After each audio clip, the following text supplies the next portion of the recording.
Welcome back to another episode of Real Results with Coach Joe. I'm your host, Joe Villegas. This is the program where we help you to improve your health, increase your wealth, and live a more fulfilling life. And I've got a very special guest with me today. He's a dear friend, Matt Boyles, the creator of Fitter, Confident You, the author of Fitter, Confident Universe, and he is doing incredible work with the LGBTQ community. Matt, welcome to the show, brother. So pumped to have you here. Joe, thank you so much for the invite. I couldn't say no, and I'm very grateful to be here today. You're too kind. You're too kind. Well, I want to jump right into it, Matt. I know you've got an amazing story yourself and also so much work you're doing to help folks in the LGBTQ community, so I want to make sure we hop into all that. But let's start with your story. How did you get into health and fitness and specifically, working with the guys that you do? Great question. And actually quite late in life, because when I grew up, I went to a school that was very rugby focused, and in 1980s England, they felt like there was an assumption that if you weren't good at rugby or you didn't like playing it, there was very little support to do anything else, any other sport or PE, while I was growing up at school. Right. And I was a very skinny, spindly child who, funnily enough, didn't like being beaten up in the mud twice a week in winter in a pair of shorts. Right. So at the time, I internalized this belief that sport and fitness was what other people did. And going through school, growing up, my teens, and then even at university and even my early 20s, I never really saw myself in the fitness industry. I didn't feel I was represented. I didn't feel included a lot of the time. Right. And it wasn't until a friend took me to a boot camp that actually suddenly felt very different, because it was sort of by myself, it was outside, it was fresh air, it wasn't in competition. Right. Something suddenly clicked when I was about, I'm going to say 27, and I suddenly went, oh, this fitness sport thing isn't as bad as I've been making it out to be. Maybe it is something I could get into. Right. So I started exploring other avenues, went to a gym, tried things out there, but the first few times I went to the gym, even for the first few months, I felt uncomfortable there, as so many people do, but didn't know what I was doing, felt I was being judged, and got on the treadmill for 10 minutes and then went home and went, oh, there's probably a better use of my membership money. But persevered, and then found a trainer who was gay, and actually really helped me understand the journey that we all go on, how it can all be slightly different sometimes. Right. And he really gave me the confidence to start working on my fitness and my strength. And those milestones of realizing, oh, I'm sleeping better, I've got more energy, I'm feeling better about myself. All of those beautiful things that happen when we get into a fitter, confident journey suddenly started to fall into place. Mm-hmm. And it was during that time, though, I was in my 20s and I was working in a marketing agency in London. And I enjoyed it, but it wasn't fulfilling in the sense that it wasn't like I didn't feel like I was put on the planet to sell Fiat cars, as right. great as they are. Go and buy a Fiat car. Right. So I left that and became a personal trainer, because it suddenly became the logical next step for me. Right. But even back then, about 12 years ago, I was working face-to-face in the parks in London here, and training anyone, going, oh, I'll work with everyone. But it's not true. You fall through the cracks because no one knows who you really speak to, who you really understand. Fast forward another 6 years to about 6 years ago, and I've seen the rise, as I'm sure you will have as well, that's why we're speaking now actually, the rise of some online trainers, and started going, well, that's interesting, maybe I could do that, but maybe a bit more specialized or personalized. Yes. And it was also around then that my fitness journey had really coalesced for me and helped me find, as a gay man, helped me find my voice, my confidence, my boundaries. Right. And realizing, oh, hang on, there's going to be other people like me who might like some help, who don't maybe feel they fit into the traditional fitness industry model, who are unsure about how to get started. And I really wanted to put my flag in the sand and say, I'm here for us. I've been through this. I can show you the way. And it doesn't need to be scary. It can be fun and inclusive and accessible. And that was the birth of Fitter, Confident You. And it just and that was when I met you. And that was when it all just took off from there. Yeah, and I'm so glad we got to meet and our paths crossed, and here we are. We're all grown up doing our thing, which is it's amazing. All grown up. I would love to hear, Matt, so for folks who are watching, maybe have no familiarity with some of the things that yourself and folks in the gay community deal with, like just from fitness perspective, but even just like a life perspective, would you mind sharing just what are some of the things that the folks that you work with encounter when it comes to trying to start this well-being journey, and how it could be different from someone who's watching this and has no idea? I'd love to, Joe, and thank you. And also, just first, thank you for being such a brilliant ally as well to this. Of course. We need people like you more than ever.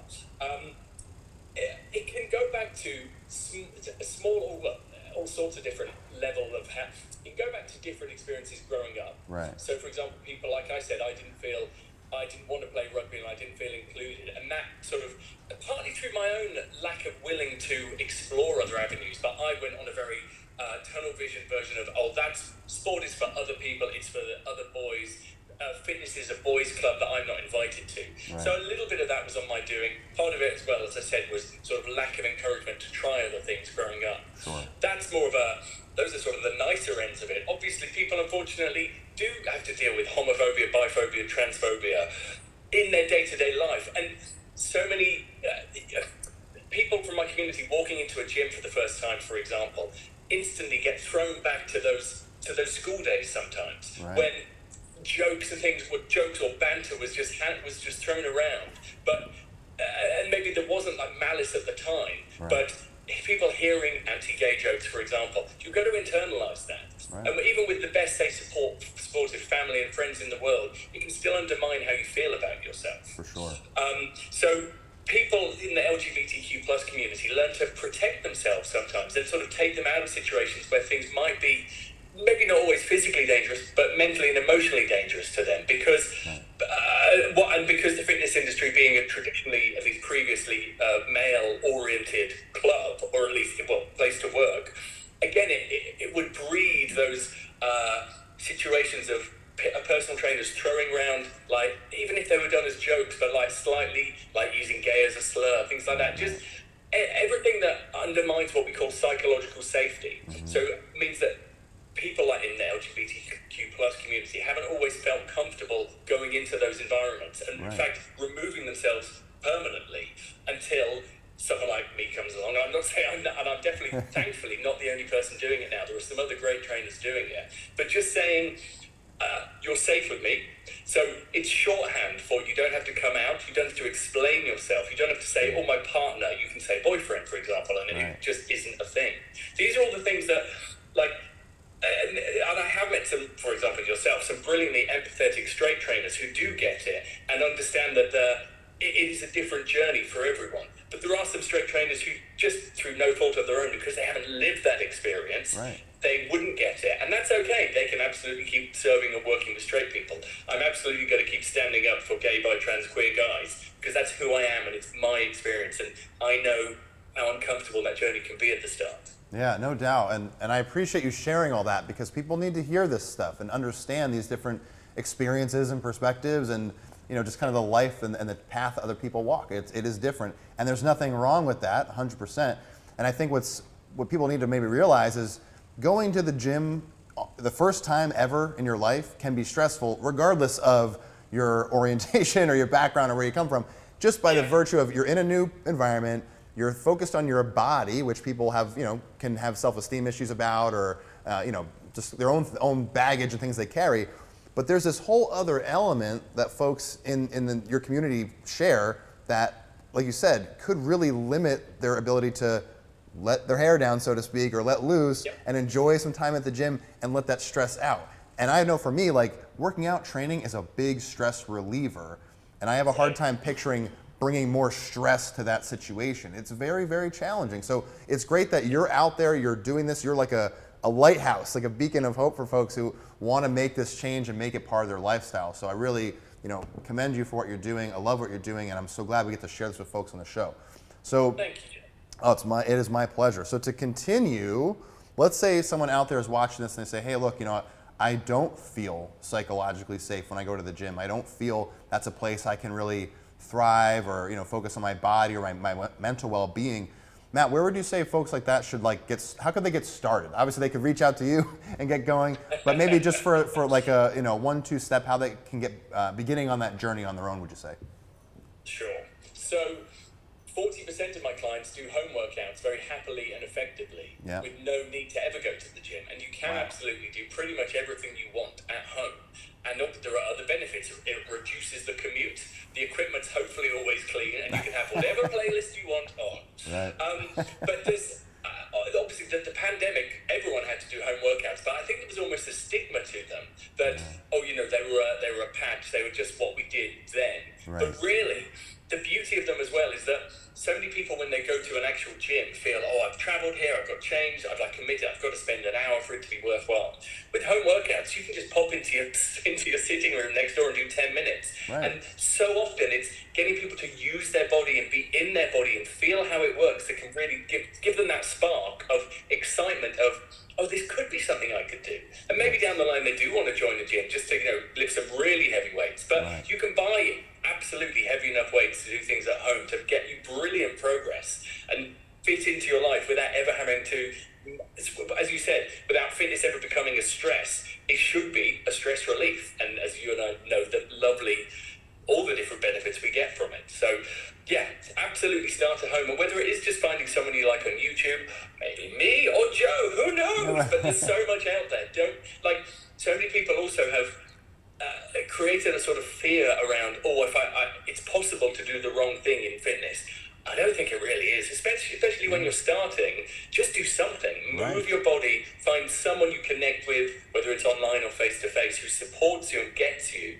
And just start going with it. Make a little bit of time for it, and it will always pay you back. Yeah, I love that point. And even like you said, you can just go for a walk. Just get outside, move around a little bit, and you'll figure out, you'll whittle down what works for you. Like for me, I like training with heavy weights, so I've got a spot in my basement with all the heavy weights I'll ever need to train. But that's what I like. That's what I gravitate toward. For other people, it might be yoga, it might be Zumba or Pilates or whatever. But you will figure that out. But it's hard to figure out if you're not going to swing the bat in the first place, right? So you just got to go out there, give it a shot, and try something new. So Matt, I know we've got even more to cover. We're going to take a quick break and hear from our sponsors. When we come back, Matt's going to share even more of his insights in the fitness and well-being world. Hey, it's Coach Joe here, and I want to thank you for checking out this episode of Real Results. Since becoming a coach over a decade ago and getting to help tons of people make incredible transformations, I've made it my mission to find the most effective tools to help people change their health and ultimately their life. As a thank you for watching this episode, I've created a series of free mini courses, downloads, and resources that you can use to create real change in your life. Simply click the link in the description or head over to www.resultswithjoe.com and click on the free resources tab. All you have to do is sign up using your best email address, and you'll have access to all the resources straight away so you can start to create real change in your life. I look forward to seeing you on the inside, and let's enjoy the rest of this episode. Welcome back to Real Results, and with me today I've got Matt Boyles, who's doing some amazing work with the LGBTQ plus community as it relates to fitness, well-being, and even more. And Matt, we were just talking about how folks can get started in their fitness journey without having to do a whole lot. Something simple as going for a walk or getting out in nature can be enough just to tip that first domino and get started. But as you and I both know, being coaches, that it goes beyond just wanting to start doing fitness, right? A lot of folks come to us because they have things like body image issues. They don't like how they look with their shirt off, maybe in the summertime, they're at the beach or what have you. So I want to talk with you about that a little bit. I know from your experience, you've had clients with that. How do you begin to help them to build that confidence and get past the body image issue stuff and really embrace who they are and the body that they have? Yeah, I really do. It's, to be honest, helping people feel comfortable with their top off is the number one thing people come to me for, in terms of, say, the emotional and mental side. Right. And so many people, even from the outside, you might have heard that sort of gay men or the LGBTQ plus community has a body image issue. And I think if we're talking about it, most communities, most of us have come across that in some regard. Yeah. Is it just to do with social media? I don't think it is. Obviously, social media can play into that, and by showing us perfect people and living their perfect lifestyles, and people can sometimes fall for that and put those people on a pedestal and think that is, and also normalize it, think that people who work out 7 days a week is the norm, and if they're not doing that, then they're falling behind, and then why bother? Right.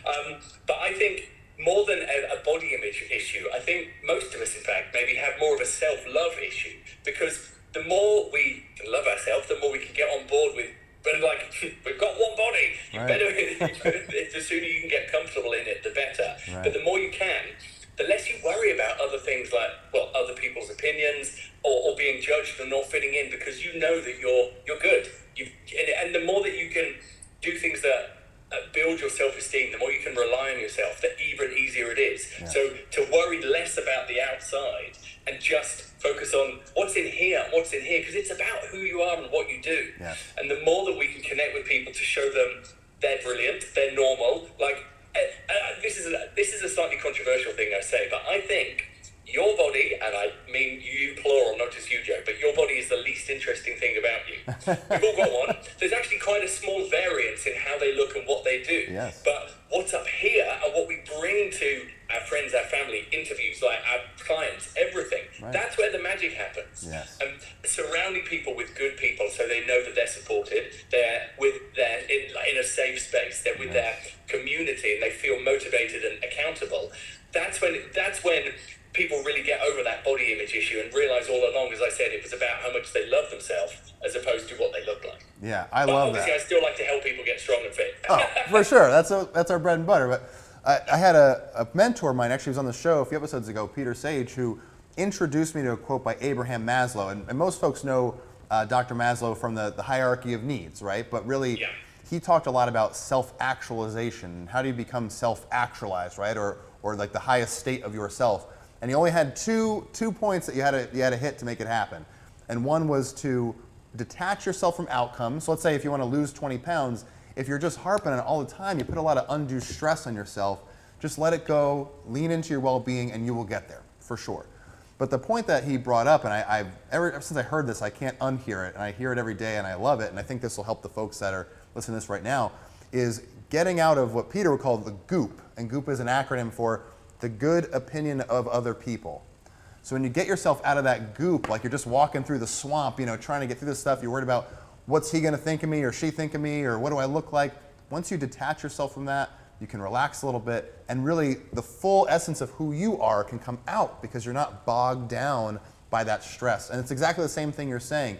And it's cool because I've seen the progression of your clients through your posts on social where they come to you, maybe they don't look the way they wanna look and that's okay. But through your programs and your progressions, not only do they look ripped and shredded and awesome, but they have this underlying confidence about them where it's almost like they don't even care that they're ripped or shredded anymore. They just have that sense about them. So it's really incredible. And I think if folks can get over that hurdle, get out of the goop, so to speak, they can get to that space more quickly and not struggle so much with this kind of well-being state that they want to get to. Would you agree? I love that. That's precisely it. Yeah, I said it without knowing that you were talking about goop. What did you say goop stands for again? I love that. It's the good opinion of other people. Brilliant. Stealing it. Thanks, Maslow. I know, he was the man, for sure. So that's kind of where folks want to focus on is if you can get out of that. And really, the irony of it is when you go into a gym and you don't have that confidence up front, or you go work with a trainer and you're nervous in the beginning, the confidence you build by being consistent and making that happen gets you out of that goop over time, right? Putting that little investment in yourself each and every day, if it's a 5-minute walk or it's an hour in the gym or yoga or whatever, those are the little deposits we want to make to build that confidence and become that full version of ourselves that we're looking to find. So Matt, I know we're kind of coming toward the end of our time. I want to make sure we're giving folks as much as we can, even though we give them a lot already. And I know you have a lot to share. So as far as the LGBTQ plus community goes, I know we talked about the physical side a little bit, how they can get started, all those sorts of things, the obstacles and hurdles they deal with that folks in the straight community may never understand. What are some other other advice or topics or tips you give folks in the community who are watching this saying, hey, Matt seems pretty cool, I might sign up with him, but I'm not sure, I want to get started on my journey. What can they do to tip that first domino and get it going? I always say, find your tribe. That doesn't have to be me and my tribe, but I did set up an amazing community which is thriving, more than 5,000 members strong now. And when I set it up about 5 years ago on Facebook, I was looking for a group like it to join, but it just didn't seem to exist because so many of the LGBTQ plus groups, specifically the gay men ones, seem to descend into, here's my six-pack, here's my six-pack. Like, it was very homogenous. Wow. And I'm sure very off-putting for most people who actually weren't there yet or just didn't want to be part of something that probably descended more into a dating group than anything else. Right. So when I set up my Facebook group, you can have topless photos, but only if they're showing progress from your fitness journey. You can't just do a topless selfie. We also, from the start, I wanted to make sure it was based on motivation, accountability, support, encouragement, fun, inclusivity, accessibility, all of these things that make what I do pretty different to, at least back then, to what other people were doing. And that's why the group grew and flourished, because it was just a cool place to hang out. And we talk about fitness, like encourage, and I'll share videos and things like that. Right. But it's also about all of our journeys and how, well, my favorite saying is, a rising tide lifts all boats. Yes. Because we're stronger together. And what I love, even if they're not a direct client, but if they're in the community and they've come into the community, and obviously being cheered on is great, but when you realize that cheering your friends on and seeing them succeed is just as powerful, it's such a beautiful thing. I just got goosebumps because I love that experience, and I think that's so amazing. Yes.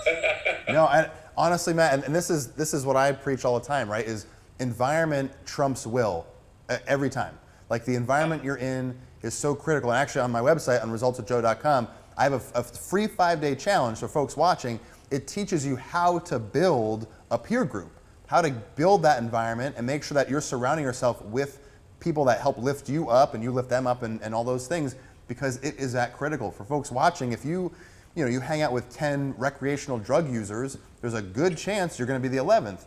If you hang out with 10 self-made millionaires, there's a decent chance you might become the 11th, right? It's all about who you surround yourself with. And I know, Matt, you're building, because I'm in that Facebook group, I'm in the community, I see what you're doing.